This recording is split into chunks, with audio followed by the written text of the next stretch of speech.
Hey everybody, I'm back with my July 2016 Traveler's Notebook. I know it's September, I'm running behind, but I'm trying to catch up a little bit at a time as I go. I used this clip that came in one of my Cocoa Daisy months, and I don't remember which one, to hold this closed, and I've kind of liked it. It makes me wonder if I don't know if I might be able to use a really big one to hold all of them together for the year, or maybe 6 months at a time. I don't know, it's something to think about. For this month, I did a little bit more than I usually do to the cover. I always do the sticker with the month on it, and then I also usually do some washi tape. But this time I also did this kind of see-through frame, and I included a little sticker there just for fun. I don't know, I wanted to mix it up a little bit. You guys know that I don't really decorate the calendar, but I did mark the 25th of July because that's the day I came back to the U.S. That was when my traveling ended for the summer. So this particular month really focuses on a lot of the things that I experienced while I was staying in Madrid by myself. I spent a month there this past summer and I really enjoyed it. This particular one, for example, is about the view that I had most days. I would take a break around, I don't know, 4 or 5 o'clock in the evening, and I would have a tinto de verano, which is their kind of their version of sangria. It's what the locals drink. And I would have some nuts or something that they would serve sort of as a tapas that was free. And I would have my little traveler's notebook with me, and I would make some notes in it sometimes.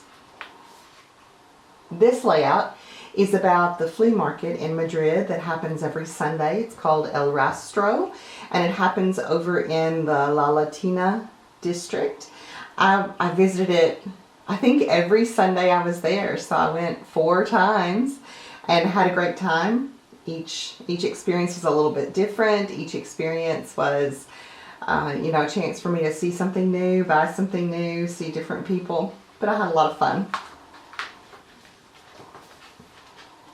This month is heavy on photos, obviously because I had a lot of photos to share. And this is a photo of one of my favorite places in Madrid, Plaza de Celes. It started life out as a castle, and then it was the post office for a long time, and now it's some sort of a government building. It has a museum in it and that sort of thing, but I loved the welcome out front, the refugees welcome banner. I don't know, I sort of put myself in the position of someone who might be seeking refuge and seeing a welcome like that, which is so different from what I'm sure they have encountered elsewhere in the world. And I know that it's a really hot issue politically here in this country, but it made my heart happy to see that. And I also enjoyed being able to go in the building and check out the art exhibits and things that they offered for free, which were actually very, very well done. This page is about my love of all things Dachshund. If you all have been following me for any length of time, you know I love Dachshunds. They're the best breed ever.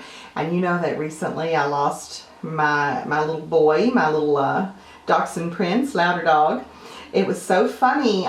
It's like everywhere I looked in Madrid, I kept running into Dachshunds. One day, I think I counted 7 Dachshunds, and it's not a breed that I necessarily associate with Spain, so that's what made it so, I don't know, so surprising. Plus, of course, Louder Dog was on my mind, and that made it special too. So you can imagine, as I'm walking in the subway one day, I come across this poster, and it's about the rules for taking your dog on the subway. They are welcome on the subway in Madrid. But the fact that they chose a Dachshund to represent that particular campaign just sort of blows my mind. And once I'd seen it that day, every time I took the train somewhere, it felt like I ran into one of these posters. So I thought that was pretty sweet. Here are a few pictures of the architecture on Gran Via. That is the main street in Madrid, and it is absolutely gorgeous. I don't really have a lot going on this page except for a project lifestyle card that I cut apart to only use as a title, the Oh So Lovely. And then at the bottom here, I used a portion of that same card and wrote the name of the street so that I would remember it. A few more examples of architecture, and I just mentioned, you know, how much I enjoyed looking at the buildings. You know, the thing about comparing Madrid and Paris, of course, it's very hard to compare the two cities, even though they're both capitals. But Paris's architecture seemed pretty similar. You know, it was beautiful, don't get me wrong, but there wasn't a lot of room for originality, or there wasn't much difference from building to building. It was all pretty homogeneous. And one of the things that I really liked about Madrid's architecture is that it was so different from street to street and even from building to building. It was sort of like a visual feast to be able to look at those buildings and see how different they would be from each other. So I really liked that. I also used some scraps of printed paper and some edging that I had, just because it was out on my desk and I thought the colors were complementary. During July, almost my last week of my trip, my friend Tanya joined me in Madrid, and we had a great time, as we did last year and as we always do. So I wanted to include a picture of her and just sort of allude to the adventures that we had.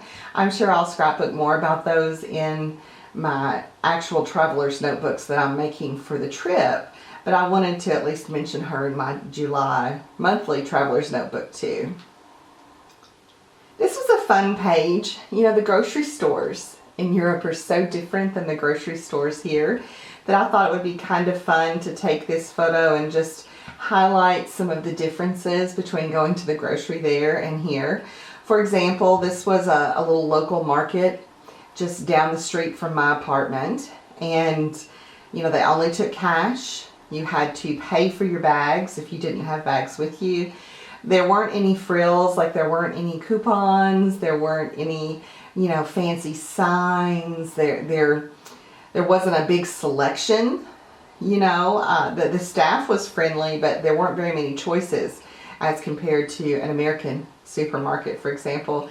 And prices were really good. You know, I think I got maybe 4 bags of stuff for like 20 euros, which would be virtually impossible here in the States. So I thought that was kind of neat. And it's a small memory that I want to make sure that I remember. This is a spread that is heavily on the journaling. It features a selfie, and you'll notice I have this label over here, note to self, relax. And it's basically about the fact that even when I'm on vacation, sometimes I can get stressed out and grouchy. You know, if I'm not taking good care of myself, then I'm not having as much fun as I could. So it was sort of just a reminder that even when I'm traveling, that doesn't mean that everything goes out the window. You know, when I'm tired, I need to stop and take a rest. When I'm hungry, I need to stop and make time to eat. When I'm thirsty, you know, et cetera, et cetera. And those things sound so like ridiculously simple, but sometimes I find when I'm traveling that I have a goal in mind, or that I get wrapped up in something that I'm doing or a place that I'm visiting, and I don't pay attention to those things, and then I wonder why I'm in a bad mood, you know? And so this page is really about, okay, travel is amazing, but it can be stressful, so don't forget to sort of take care of yourself in the process. And I just decorated these pages with a little bit of washi tape, since it's mostly just writing. Sorry for that glare that happens as I'm talking about some of these pages. This is not the best time of day to video, but hopefully you'll cut me a little bit of slack there. On these pages, I decided to do some listing. I wrote down a list of the best summer beverages in Spain, and also my summer wardrobe. I thought those would be kind of fun. And since they are a list and they're on little pieces of cardstock, I didn't think that it was too repetitive from the heavy journaling page that you'd see just before it. You know, I don't make these pages in order. I'm not sure if y'all realize that or not. I don't make them in order. I just sort of skip around and do whatever I'm interested in, either on the spur of the moment during the month, or in this case, I finished most of this, you know, just in the last couple of weeks. And so I don't really plan it out and know, okay, this is going to be a heavy photo spread and this next one's going to be heavy journaling. But as I'm working, I try to be cognizant of that and make some choices, you know, that offer some variation. I know, I should probably like plan those things out ahead of time, but you know me, I like to wing it. I included some of the die cut pieces from this month's Cocoa Daisy set. I don't know if you can tell, like this one is printed on the actual page. It already came that way. And this is a die cut that I adhered. Over here it's the same way. This one was already printed and this is a die cut. So I thought those were a fun way to use those, in that it wasn't immediately obvious which one had been on there before and which one I added. I thought that was just kind of visually interesting. Here is a picture of me with a knight's suit of armor, I should say. And it's all about how I'm kind of a nerd. When I travel, I like to use these whisper sets that you see me holding here so that I can take a guided tour but not necessarily be with a group of people. They're usually, you know, 2, 3, 4 euros each, and they are always worth the money. So my travel tip for this particular video share would be to always get the little audio guide or the whisper set. You won't regret it. It makes for such a richer experience. This is just a picture that I snapped when I was taking a day trip. Nothing too terribly, you know, important there, just a little strip of decoration. I clipped together my calendar pages because that's not really relevant here. This is a picture that I took on my last day in Madrid, and I just sort of made a list about how, you know, the vacation was over and that I was heading back to real life. And I did this on strips of pattern paper because I thought it made it a little more visually interesting. Just wanted to change that up a little. And on the last page, I just added a little bit of washi tape for decoration to close things.